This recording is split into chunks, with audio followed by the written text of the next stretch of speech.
ಕಾರ್ಯಕ್ರಮಕ್ಕೆ ತಮಗೆ ಸ್ವಾಗತವನ್ನು ಕೋರ್ತೀನಿ. ಮೊದಲನೇದಾಗಿ ತಮ್ಮ ಸ್ವಪರಿಚಯ ನಮ್ಮ ವೀಕ್ಷಕರಿಗಾಗಿ ತಿಳಿಸ್ಕೊಡಿ. ನಮಸ್ಕಾರ. ಚಳವಳಿ ಚಿಂತನೆ ಮಾಸಪತ್ರಿಕೆ ಅವರಿಗೆ ನನ್ನ ಹೆಸರು ಡಾಕ್ಟರ್ ಬಂಡಪ್ಪ ಎಸ್ ದನ್ನಿ ಅಂತೇಳಿ, ಪಂಚಾಯತ್ ಅಭಿವೃದ್ಧಿ ಅಧಿಕಾರಿ, ಗ್ರಾಮ ಪಂಚಾಯತ್ ಔರಾದ್. ನಾನು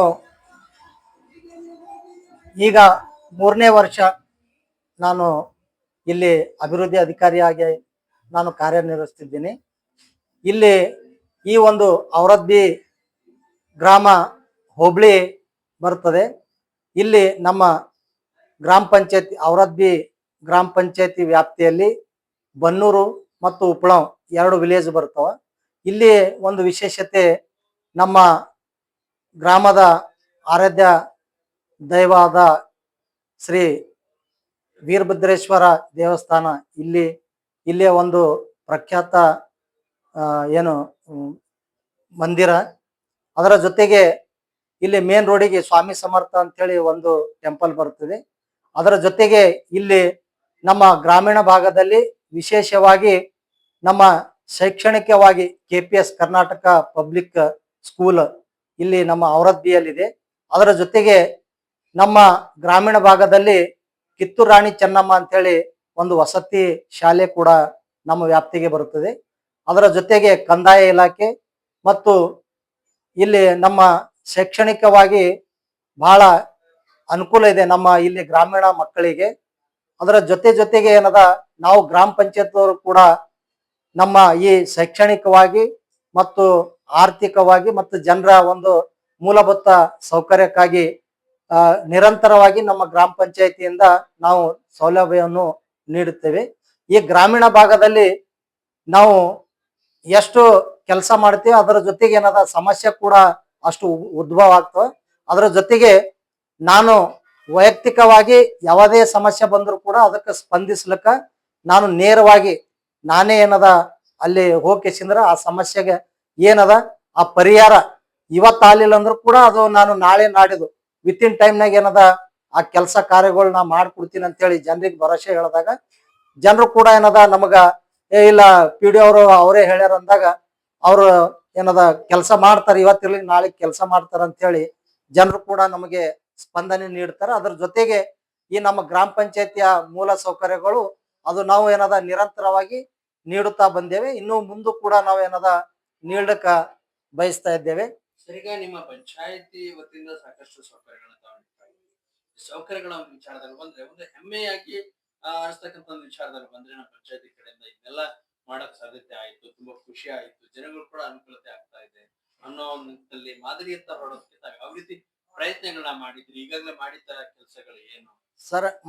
ಯೋಜನೆಗಳನ್ನ ಬಳಸ್ಕೊಂಡಿದ್ದೀರಿ? ಮಹಾತ್ಮ ಗಾಂಧಿ ರಾಷ್ಟ್ರೀಯ ಉದ್ಯೋಗ ಖಾತ್ರಿ ಯೋಜನೆ ಅಡಿಯಲ್ಲಿ 2022-23ನೇ ಸಾಲಿನಲ್ಲಿ ಕಿತ್ತೂರು ರಾಣಿ ಚೆನ್ನಮ್ಮ ವಸತಿ ಶಾಲೆಯಲ್ಲಿ ನಾವು ಒಳ್ಳೆ ಒಂದು ಆಟದ ಮೈದಾನ ಮಾಡಿಕೊಟ್ಟಿದ್ದೇವೆ. ಅಲ್ಲಿ ನಮ್ಮ ಕೇಂದ್ರ ಸರ್ಕಾರದಿಂದ ನಮ್ಮ ಗ್ರಾಮೀಣ ಅಭಿವೃದ್ಧಿ ಅಧಿಕಾರಿಗಳು ಬಂದು ವಿಸಿಟ್ ಮಾಡಿದ್ದಾರೆ. ಅದರ ಜೊತೆಗೆ ನಮ್ಮ ಕರ್ನಾಟಕ ಸರ್ಕಾರದ ಆಯುಕ್ತರು ಕೂಡ ಆ ಒಂದು ಆಟದ ಮೈದಾನಕ್ಕೆ ಬಂದು ವೀಕ್ಷಣೆ ಮಾಡಿ ಒಳ್ಳೆ ಒಂದು ಅಭಿಪ್ರಾಯ ನೀಡಿದ್ದಾರೆ. ಅದರ ಜೊತೆಗೆ ಮಕ್ಕಳಿಗೆ ಆಟ ಆಡ್ಲಿಕ್ಕೆ ಏನದ ಅನುಕೂಲ ಆಗ್ತದೆ ಅಂತೇಳಿ ಅವರು ಕೂಡ ಹೇಳಿದ್ದಾರೆ. ಅಂತ ಕೆಲಸ ಏನದ ನಾವು ನಮ್ಮ ಔರಾದ್ ಗ್ರಾಮ ಪಂಚಾಯತಿ ವ್ಯಾಪ್ತಿಯಲ್ಲಿ ಮಾಡಿದೇವೆ ಅಂತೇಳಿ ಹೇಳ್ತಾ ಇದ್ದೇವೆ ಸರ್. ಸರಿಗ ಇನ್ನೊಂದು ತಾವ್ ಹೇಳಿದ್ರಿ ಆಗ್ಲೇ ಮಾತಾಡ್ತಕ್ಕಂಥ ಸಂದರ್ಭದಲ್ಲಿ ಎಷ್ಟೇ ಕೆಲಸಗಳ ಮಾಡಿದ್ರು ಕೂಡ ಸಮಸ್ಯೆ ಸವಾಲುಗಳಿರ್ತದೆ.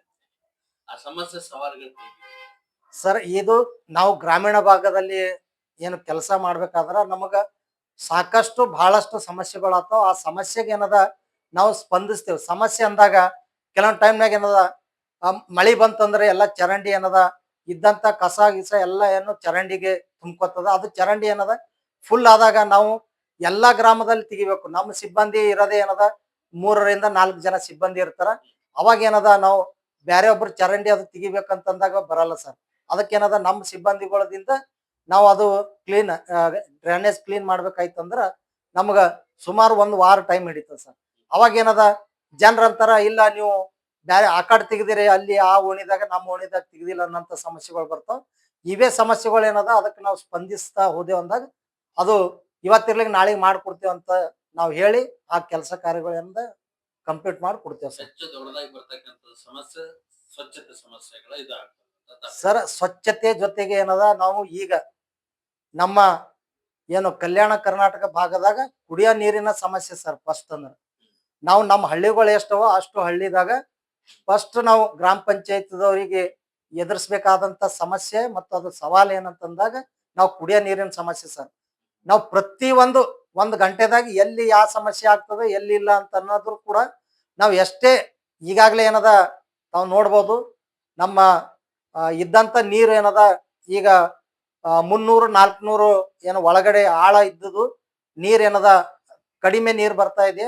ನಮ್ಮ ಜನರಿಗೆ ಏನದ ನಾವು ಸಾಕಷ್ಟು ಮೊದಲು ಏನದ ದಿನನಿತ್ಯ ನೀರು ಕೊಡ್ತಿದ್ದೇವೆ, ಈಗ ಒಂದು ದಿನ ಬಿಟ್ಟು ಇನ್ನೊಂದು ದಿನ ಆ ತರ ಏನದ ನಾವು ನೀರು ಕೊಡ್ತಾ ಇದ್ದೇವೆ. ಅದಕ್ಕೆ ಏನದ ಜನರಿಗೆ ಸ್ವಲ್ಪ ಈ ಡೈಲಿ ನೀರು ತಗೊಳಕ್ ಆಗ್ತಾ ಇಲ್ಲ, ನಾವು ಕುಡ್ಲಕ್ ಆಗ್ತಾ ಇಲ್ಲ. ಅದು ಒಂದು ನಾವು ಎದುರಿಸುವಂತ ಒಂದು ಸವಾಲು ಮತ್ತು ಸಮಸ್ಯೆ ಆಗಿದೆ ಸರ್. ಸರ್, ಪಂಚಾಯತಿ ಅಂದ ತಕ್ಷಣ ಕುಡಿಯುವ ನೀರು, ಸ್ವಚ್ಛತೆ ಮತ್ತು ವಿದ್ಯುತ್ ಅಂತ ಅನ್ನೋದಷ್ಟೇ ಸೀಮಿತವಾಗಿ ಕೆಲಸಗಳು ಕೂಡ ಸಾಕಷ್ಟು ಪಂಚಾಯತಿಗಳಲ್ಲಿ ನಡೀತಾ ಇದೆ. ಅದಕ್ಕೆ ಮೀರು ಕೂಡ ಅಭಿವೃದ್ಧಿ ಕಾರ್ಯಗಳು ನಡೀತಾ ಇದೆ. ನಿಮ್ ಪ್ರಕಾರ ಸರ್ ಪಂಚಾಯತಿ ಮೂಲಭೂತ ಸೌಕರ್ಯಗಳ ವ್ಯವಸ್ಥೆಯಲ್ಲಿ ಏನೆಲ್ಲ ಮಾಡಬಹುದಾಗುತ್ತೆ? ನಮ್ಮ ಈ ಒಂದು ಗ್ರಾಮೀಣ ಭಾಗದಲ್ಲಿ ನಮ್ಮ ಗ್ರಾಮ ಪಂಚಾಯತಿಯ ಮೂಲ ಸೌಕರ್ಯಗಳೇನದ ಫಸ್ಟ್ ಆದ್ಯತೆ ನಾವು ಕುಡಿಯೋ ನೀರಿಗೆ ಕೊಡ್ತೇವೆ ಸರ್. ಆನಂತರ ನೈರ್ಮಲ್ಯಕ್ಕೆ ಅಂದ್ರೆ ಚರಂಡಿ ಸ್ವಚ್ಛಗೊಳಿಸೋದಕ್ಕೆ ಕೊಡ್ತೇವೆ ಸರ್. ಅದ್ರ ಜೊತೆಗೆ ಏನದ ನಾವು ಈಗ ಲೈಟ್ ಅಂದ್ರೆ ವಿದ್ಯುತ್ ಸಂಪರ್ಕದ ಏನು ನಾವು ಎಲ್ಲೆಲ್ಲಿ ಬಲ್ಬ್ ಹೋಗಿರ್ತಾವ ಅವು ಏನದ ಬಲ್ಬ್ ಹಾಕೋದು, ಅದು ಬೆಳಕಿಂದು ಕೂಡ ನಾವು ಏನದ ಸೌಲಭ್ಯ ಕೊಡ್ಬೇಕು. ಅದರ ಜೊತೆಗೆ ಏನದ ಅಂತಂದಾಗ ಬೇರೆ ಇತರೆ ಸಮಸ್ಯೆಗಳು ಕೂಡ ಬರ್ತಿರ್ತಾವ, ಆ ಸಮಸ್ಯೆಗೆ ಏನದ ಸ್ಪಂದಿಸ್ತೇವೆ ಸರ್. ಸರ್, ಈಗ ಈ ಒಂದು ಸಮಸ್ಯೆಗಳನ್ನು ಒಂದು ವಿಚಾರದಲ್ಲಿ ಬಂದ್ರೆ ಕಂದಾಯ ಪಾವತಿಯರು ಕೂಡ ಜನ ಒಂದು ವಿಳಂಬ ಮಾಡ್ತಕ್ಕಂಥದ್ದು, ಸೊ ಸರ್ಕಾರದಿಂದ ಬರ್ತಕ್ಕಂಥ ಅನುದಾನ ಕೂಡ ಕೊರತೆಗಳಾಗುತ್ತೆ ಅನ್ನೋ ನಿಟ್ಟಿನಲ್ಲಿ ಬಂದಾಗ ಯಾವ ರೀತಿ ಬ್ಯಾಲೆನ್ಸಿಂಗ್ ಮಾಡ್ಕೊಂಡು ಹೋಗ್ತೀವಿ? ಸರ್ ಈಗಾಗಲೇ ನಾವು ಸುಮಾರು 2 ವರ್ಷದಿಂದ ನಾವು ಸ್ಥಳೀಯ ಸಂಪನ್ಮೂಲದಾಗ ಅಂದ್ರೆ ನಮ್ದು ಏನ್ ಟ್ಯಾಕ್ಸ್ ಇರ್ತದೆ ಜನರಿಂದ ನಾವು ಮನೆ ನೀರಿಂದು ಏನು ಟ್ಯಾಕ್ಸ್ ತಗೋತೀವೋ ಆ ಟ್ಯಾಕ್ಸ್ನಾಗೆ ಏನದ ನಮ್ಮ ಕುಡಿಯೋ ನೀರಿಂದು ವಿದ್ಯುತ್ದು ಏನದ ನಾವು ಬಳಕೆ ಮಾಡ್ಕೊತಾ ಇದ್ದೇವೆ. ಸರ್ಕಾರದಿಂದ ಏನದ ಸ್ವಲ್ಪ ಅನುದಾನ ಏನು ಈಗ 15 ಫೈನಾನ್ಸ್ ಇತ್ತು, ಆ 15 ಫೈನಾನ್ಸ್ ಹೋದ ವರ್ಷದು ಬರ್ಬೇಕಿತ್ತು, ಇನ್ನೂ ಬಂದಿಲ್ಲ. ಆ ಒಂದು ನಿಟ್ಟಿನಲ್ಲಿ ಏನದ ಸ್ವಲ್ಪ ನಮಗ ಈ ಫೈನಾನ್ಷಿಯಲ್ ಏನದ ಬರ್ಡ್ ಆಗಿದೆ ಅಂತ ಹೇಳಿ ಅನಿಸ್ತಾ ಇದೆ. ಸರ್, ಈಗ ನಿಮ್ಮ ಒಂದು ಪಂಚಾಯಿತಿಯ ದಯ ಉದ್ದೇಶದ ಒಂದು ಇದರಲ್ಲಿ ಬಂದಾಗ ಇವತ್ತು ಸದಸ್ಯರಿಲ್ಲ, ಅಡ್ಮಿನಿಸ್ಟ್ರೇಟಿವ್ ಒಂದು ಇದರಲ್ಲಿ ಬಂದಾಗ ಯಾವ ರೀತಿ ಮಾಡ್ಕೊಂಡು ಹೊರಟಿದ್ರಿ? ಮುಂದಿನ ದಿನಗಳಲ್ಲಿ ನಮ್ಮ ಪಂಚಾಯಿತಿ ಹೀಗಿರುತ್ತೆ ಅನ್ನೊಂದು ದೃಷ್ಟಿ ತಾವೇನ್ ಹಾಕೊಂಡಿದ್ರಿ? ಸರ್ ನಮ್ಮ ಈ ಒಂದು ಪಂಚಾಯತ್ ರಾಜ್ ವ್ಯವಸ್ಥೆಯಲ್ಲಿ ನಾವು 3 ಭಾಗ ಆಗಿ ವಿಂಗಡಿಸ್ತೇವೆ. ಒಂದು ಗ್ರಾಮ ಪಂಚಾಯತಿ, ಇನ್ನೊಂದು ತಾಲೂಕ್ ಪಂಚಾಯತಿ, ಇನ್ನೊಂದು ಜಿಲ್ಲಾ ಪಂಚಾಯತಿ ಅಂತ ಹೇಳಿ. ನಾವು ಈಗಾಗಲೇ ಗ್ರಾಮ ಪಂಚಾಯತಿಯ ಒಂದು ಆಡಳಿತದಲ್ಲಿ ಈಗಾಗಲೇ ನಾವು ಆಡಳಿತ ಅಧಿಕಾರಿ ಒಂದು ಪೀರಿಯಡ್ ನಲ್ಲಿದ್ದೆವು. ನಮ್ಮ ಚುನಾವಣೆ ಏನು ಆದಂತ ಸದಸ್ಯರು ಅಧ್ಯಕ್ಷರು ಆಯ್ಕೆ ಆದಂತ ಅಧ್ಯಕ್ಷರು ಅವ್ರ ಪೀರಿಯಡ್ ಮುಕ್ತಾಯವಾಗಿದೆ. ನಮಗೇನದ ಅವಾಗ ಸದಸ್ಯರು ಮತ್ತು ನಮ್ಮ ಗ್ರಾಮ ಪಂಚಾಯತ್ ಅಧ್ಯಕ್ಷರು ಇದ್ದಾಗ ಕೆಲವೊಂದು ವಾರ್ಡ್ದಾಗ ಏನಾದ್ರೂ ಸಮಸ್ಯೆ ಆಯ್ತು ಅಂದ್ರೆ ಅವ್ರು ಏನದ ಸ್ವಲ್ಪ ಫಸ್ಟ್ ಆಗಿ ಇಲ್ಲೇ ಸ್ಥಳೀಯವಾಗಿ ಇರ್ತಾರ, ಅವರು ಜನರು ಹೇಳ್ದಾಗ ಏನದ ಅವರು ನಮ್ಮ ಸದಸ್ಯರಿಗೆ ಹೇಳ್ಯಾರ ಅಂತಂದಾಗ ಸದಸ್ಯರು ಏನದ ಅದಕ್ಕೆ ಹೋಗಿ ನೋಡಿದಾಗ ಅಂತ ಸಮಸ್ಯೆಗಳು ಏನದ ಈಗ ನಾವೇ ಖುದ್ದಾಗಿ ಬಂದ್ ಕೇಸಿಂದ್ರೆ ನೋಡ್ಬೇಕಾಗ್ಯದ ಸರ್. ಅದು ವ್ಯತ್ಯಾಸ ಏನಂತಂದ್ರ ನಮ್ಮ ಸ್ಥಳೀಯ ಸರ್ಕಾರ ಇತ್ತಂದ್ರ ಅವರು ಕೂಡ ಏನದ ನಮ್ಮ ಗ್ರಾಮ ಪಂಚಾಯತಿಗೆ ನಮ್ಮ ಅಧಿಕಾರಿಗೆ ಏನದ ಅವರು ಸಲಹೆ ಸಹಕಾರ ಕೊಡ್ತಾರ, ನಾವು ಕೂಡ ಏನದ ಅವ್ರಿಗೆ ಸಲಹೆ ಸಹಕಾರ ನೀಡ್ತೇವೆ ಸರ್. ತುಂಬಾ ಧನ್ಯವಾದಗಳು. ಸಾಕಷ್ಟು ವಿಚಾರಗಳನ್ನ ಹಂಚ್ಕೊಂಡ್ರಿ. ಕೊನೆಯದಾಗಿ ನಮ್ಮ ಮಾಧ್ಯಮದ ಮುಖಾಂತರ ನಮ್ಮ ವೀಕ್ಷಕರಿಗೆ ಈ ಒಂದು ಕಾರ್ಯಕ್ರಮದ ಅನಿಸಿಕೆಗಳನ್ನ ಏನ್ ತಿಳಿಸ್ಕೊಡಕ್ ಇಷ್ಟಪಡ್ತೀರಾ? ಸರ್ ಇದು ಚಳುವಳಿ ಚಿಂತನ ಅಂತೇಳಿ ತಮ್ಮ ಏನು ಮಾಸಪತ್ರಿಕೆ ಅದ, ನೀವು ಹೆಚ್ಚಿಂದು ನಮ್ಮ ಒಂದು ಕಲ್ಯಾಣ ಕರ್ನಾಟಕ ಭಾಗಕ್ಕೆ ತಾವು ಶಿಕ್ಷಣಕ್ಕೆ ಹೆಚ್ಚಿನ ಒತ್ತು ಕೊಡಬೇಕು. ಅದರ ಜೊತೆಗೆ ಕೆಲವೊಂದು ಸಮಸ್ಯೆಗಳು ಏನು ಉದ್ಭವ ಆಗ್ತಾವ ಆ ಸಮಸ್ಯೆಗಳು ತಾವೇನದ ಒಳ ಹೊಕ್ಕಿ ನೋಡ್ಬೇಕು.